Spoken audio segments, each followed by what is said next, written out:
Jessica Duval, and I'm from Alchemist Farm in Northern California. Today, I'm so excited to be connecting with Kellog Garden and making this video for you all to enjoy on the topic of colored eggs. Because colored chicken eggs and colored quail eggs are really fun. They help connect us to our food and ask questions about where our food comes from. Why do certain chickens lay those colors of eggs, and why don't I normally see that in the store? Does it taste different? Can I eat it?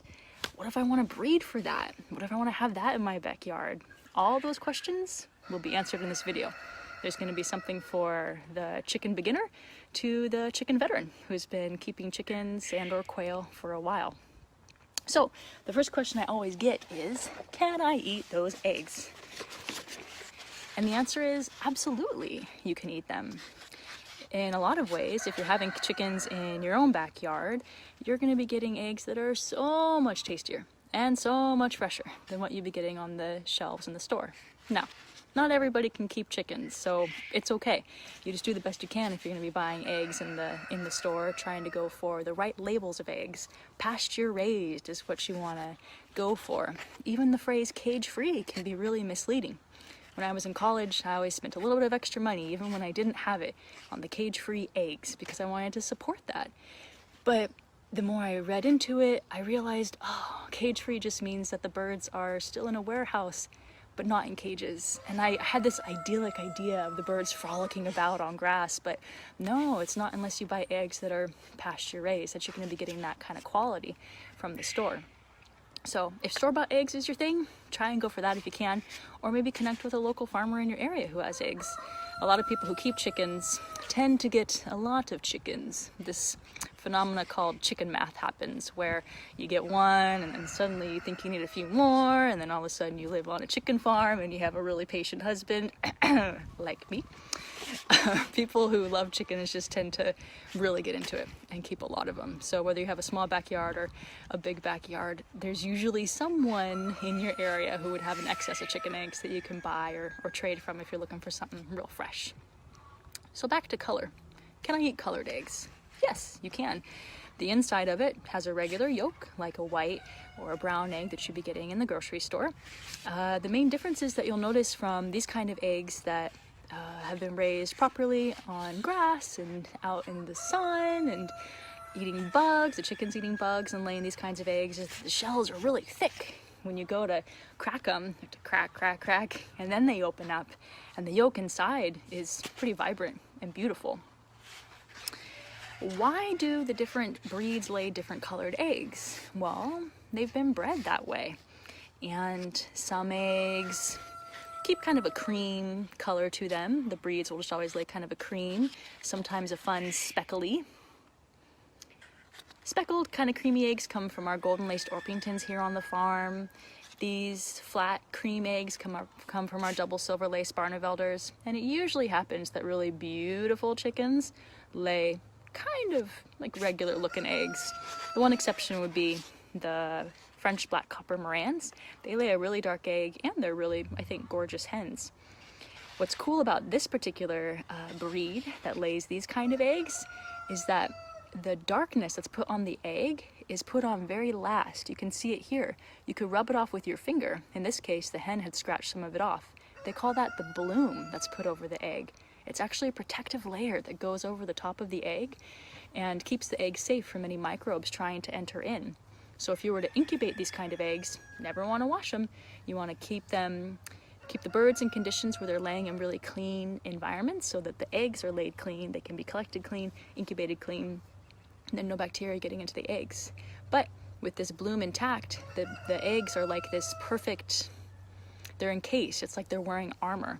And once we wash the eggs, then we want to keep them in the refrigerator to preserve them because they don't have that natural protectant around them. So the dark eggs, the bloom is on the outside, and the green and the blue eggs, the color is created on the inside of the chicken as the chicken lays the egg. So you can't rub that off or scratch it off. That's pretty cool what chicken genetics can do. Even cooler is when you crack open some of the eggs to see if I want to get a green egg, how could I make that happen? Well, if you're a backyard small-time breeder or just have a little mixed flock and maybe a rooster, and you have this breed or this breed, Rans, Welsumers lay this kind of like a speckly, fun egg, and then you had something that laid a blue egg. If you combined blue with brown, you'd be getting something in this neighborhood. And if you want to know, if I bred this again, what kind of color would it create? You'd want to crack the egg open for some answers. So we're going to do that now. Let's see what we get. So I'm going to take this nice dark green egg. Whenever we tinker with colors here on the farm of genetics, I always ask myself, what color is that? And I really mused over this color for a long time and finally landed on moss, because it reminds me of the moss on our oak trees around here. I'm going to crack the egg open.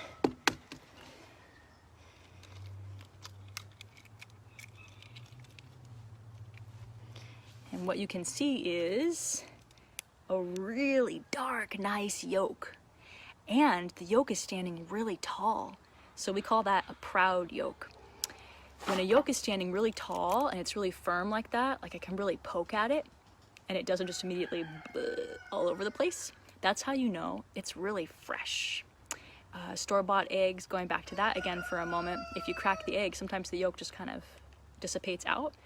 It's because the nutrients that the chicken got weren't fully what is at the capacity that they could be getting to create a good egg. You know, not all eggs are created equal. These eggs that have been raised on pasture, all of the nutrients that a chicken egg possibly can have. And if a chicken is just kept inside of a warehouse and not being given pasture and bugs and things like that, it has a handful of nutrients, but not all the possible nutrients that a chicken can get. So we know it's fresh because it's tall. We know it's had good nutrients because it's really strong. We know it's fertile because, you see that white dot in the middle? See that? It's like a little bullseye. That's how you know that it's been fertilized. So if you want to put it in the incubator, it is going to create a chick. And we know that this green egg, if we wanted to pair it with another chicken that laid, say, a blue egg, we would get a blue egg. Look at the inside of this. It's a green outside, but the inside shell is blue. That's what lets you know that this particular chicken and this particular breed carries the blue egg laying gene, which is so stinking cool. So when you want to get into your own breeding, if you ever do, you have a small backyard or you're just a hobby farmer and you want to know, what kind of colors am I going to be creating when I mix my greens and greens together? You can always crack open an egg and see what's inside. If it's not immediately apparent what color is, gene is colored, gene color is being carried on the inside, you can peel the little membrane away on the inside for a better look. And you can see it's even more vibrant there. Color really gets me going. And so when I first saw this and cracked it open, I thought, oh my gosh, that's just the most beautiful thing. Nature is so amazing. And when we have beautiful food like this to be able to enjoy, it really inspires me, at least, and my kids to want to eat more food and to connect with their food. Take better care of it. Take better care of the chickens. If we take really good care of our chickens, what kind of food could they help create for us? I think it helps start conversations about how was our food created along the way and how was it treated? And how could we be supporting better practices? If we can't support better practices, what could we be doing to create it in our own home? And that's what I love about the Kellog Network and the homesteaders educational arm that they're creating. It's empowering all of us to be able to reduce our carbon footprint, make our own gardens at home, get education on how to have our bees, how to help pollinators, how to close the loop on our protein sources, whether you're harvesting your own birds for meat or just keeping them for eggs. There's so much that we could be doing to be connected to our food. And that's why I love colored eggs, because I feel like it gets us excited about our food and excited about raising chickens.